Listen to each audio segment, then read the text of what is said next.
There was always something to do around the homestead. Today, I was moulding the east edge of the plateau behind the farmhouse into stairs to the crop patch, but that didn't take me long. I also chopped down the little jungle tree there and replaced it with an oak sapling. Next, I harvested the fully grown crops. The produce in the crop patch that fell into the water flowed down into the farmhouse, next to Fish's pool. She and Shudder made sure no unwanted monsters snuck in through the metal grate. I had smelted most of the copper I'd stored, and still had ample coal left from that I gathered across the surface of my plateau and Horseball prominence. So I moved on to smoothing my stacks of cobblestone in the forge's furnaces. Perhaps I should have built more furnaces to get the job over and done with, but there was something cosy about having the fires burning day and night. I wasn't sure what I was going to do with all the copper I had, so for the time being I stored the copper blocks downstairs in the corridor leading from the cartography suite. And then I got back on with things. Next was checking to see if the wheat in the crop tower was fully grown. And it was.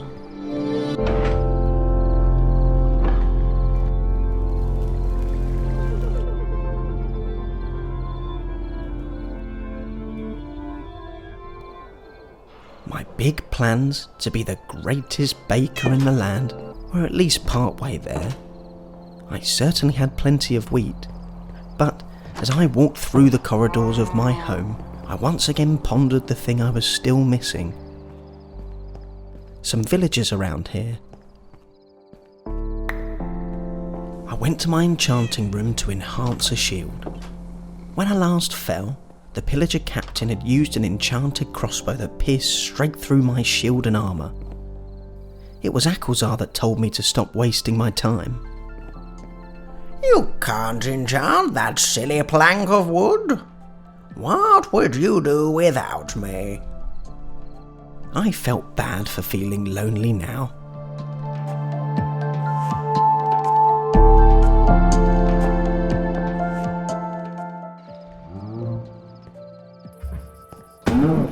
Shudder, Dreiton and Fish helped me prepare some of the finest bread the Hoof and Udder could offer. I was to deliver it to the Grumpy village, where I hoped Brannis knew something about enchanting a shield. When I got there, I was greeted by 5 iron golems on the hillside.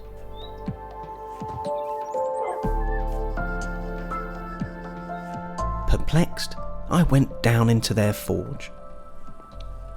The triplets had been busy, both working on the weapons order for Lushville and bolstering their own defences. With all the new iron golems around, Borg had been promoted to the forge. Of course you can enchant a shield.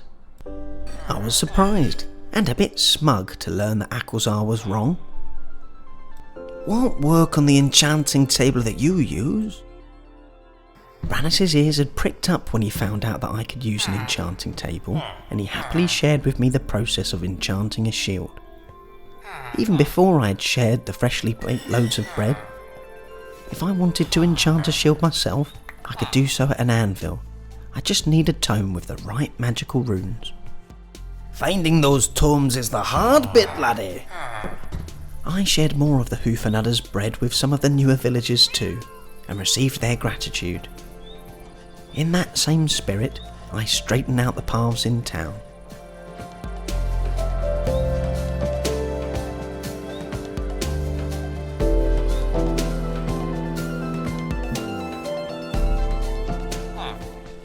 My lack of sleep still hadn't attracted the pull of phantoms yet, so by the morning the villagers of the Grumpy village woke to their new landscaping.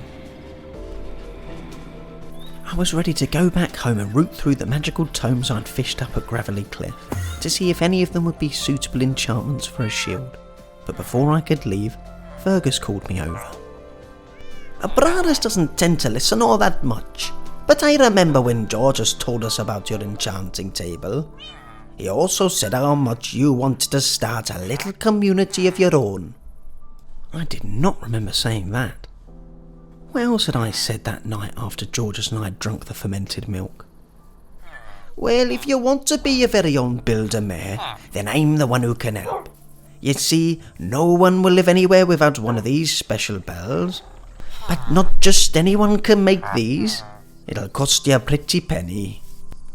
I rushed straight back home, thinking that I finally had the answer to my problems, and after emptying the furnaces, cutting the smooth stone into bricks, and refilling the furnaces again, I saw that I had the exact amount of emeralds for the bell from Fergus.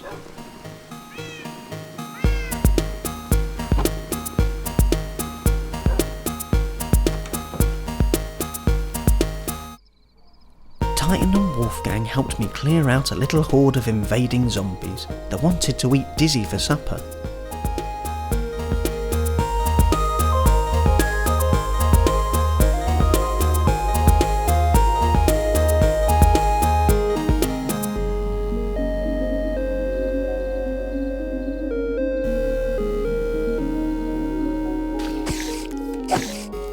Then I was back at the grumpy village. As brave as the villagers here were, I had seen the numerous monsters out tonight on my way here and rung the revered bell, which I now had a new appreciation for.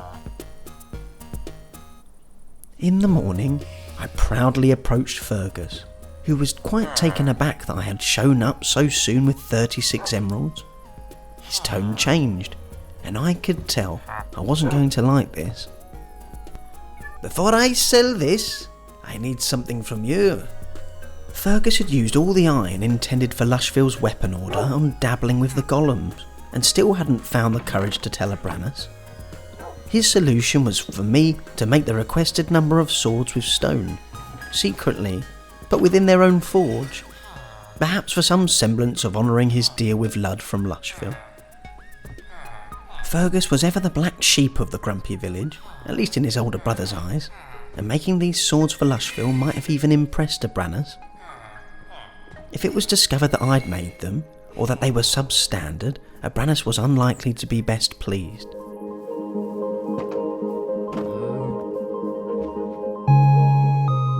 If it wasn't for the secrecy, I'd be raring to show Abranus my latest work. I'd repaired the infinity bow I'd fished from Gravelly Cliff, and now found that not only was it durable, it was powerful. Another round of smoothing stone, and with Dizzy loaded up with the swords, and my pack loaded with another fresh batch of bread, as well as carrots and potatoes to sell there, we set off for Lushville.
Met Lud and completed Fergus's trade.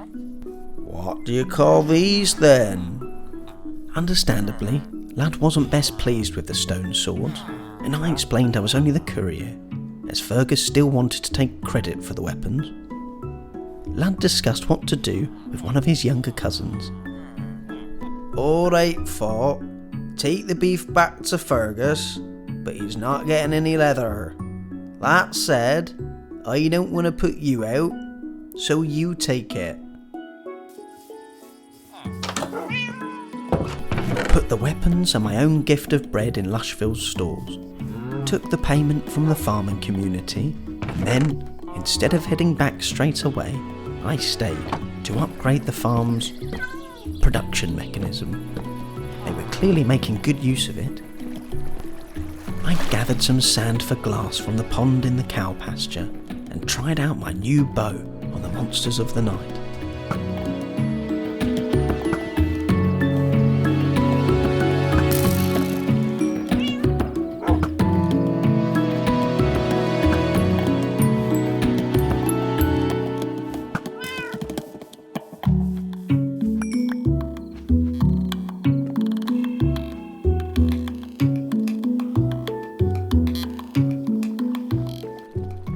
The products of the shoot currently ended up in the small room in Lushville's ravine. An unsafe trip down, especially if Gibble was the one making it. I'd already had to help him out of the ravine once before, so I was extending the chute up. Anything in the still water would slowly rise to the surface, and I used that to create a path back to Lushville's farmhouse. I hadn't been asked to help, but I wanted to distance myself from Fergus's botched trade in the eyes of the people here. It took me a few days to properly figure out how to make the flowing water go uphill, but I eventually figured it out.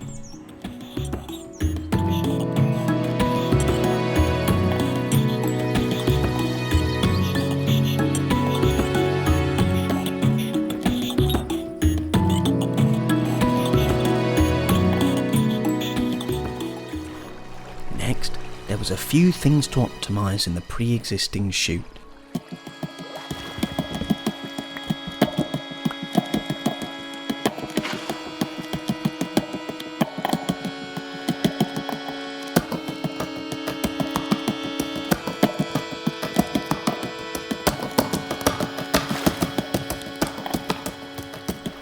Some of the meat and leather was getting stuck, so I added a second current in the bottom of the chute to push it along. Now, it was time to test the design.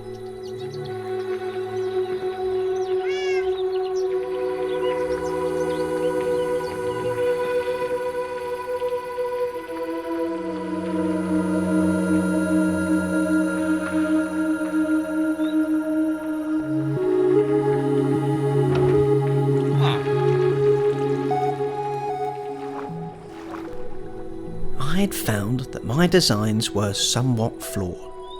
For whatever reason, the wooden block would get stuck in the new current on the first opening of the piston that released the waters of the ravine into the chute. But if I closed that piston, briefly waited, and then opened it again, the force of the main current would push the wooden block along into the still water elevator. I was cautiously optimistic that my test block would find its way back to the farmhouse, but then realised that there was still a need to descend the precarious stairs of the ravine to get down to the lever. Something for another day, I think.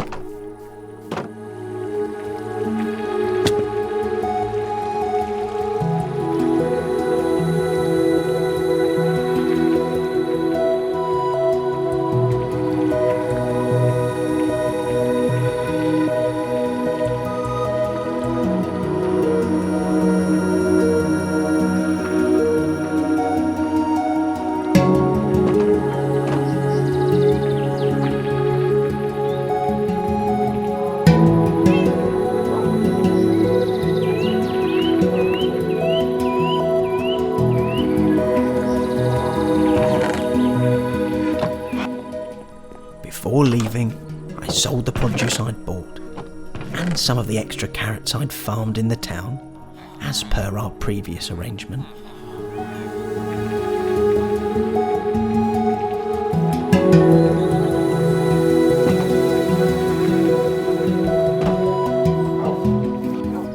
On the way home, I stopped off in the grumpy village to drop off the beef and to see Fergus.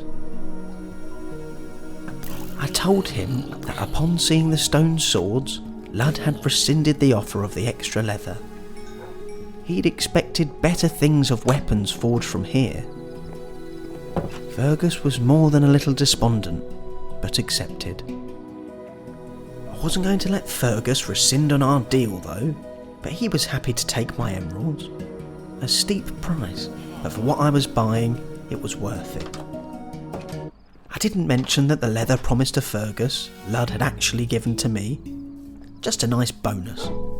I'd only gone to the Grumpy village to see about improving my shield, and I had come back with the knowledge and stuff to start my own village, right here.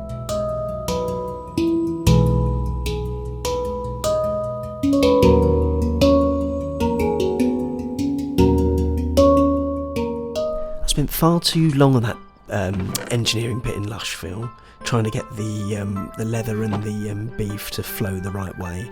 And I just realised now that I could have just made the water elevate and then go down a certain way, like left or right, forward, and then just repeat the process.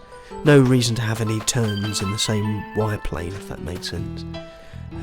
Anyway, thank you so much for watching, and I hope that you enjoyed.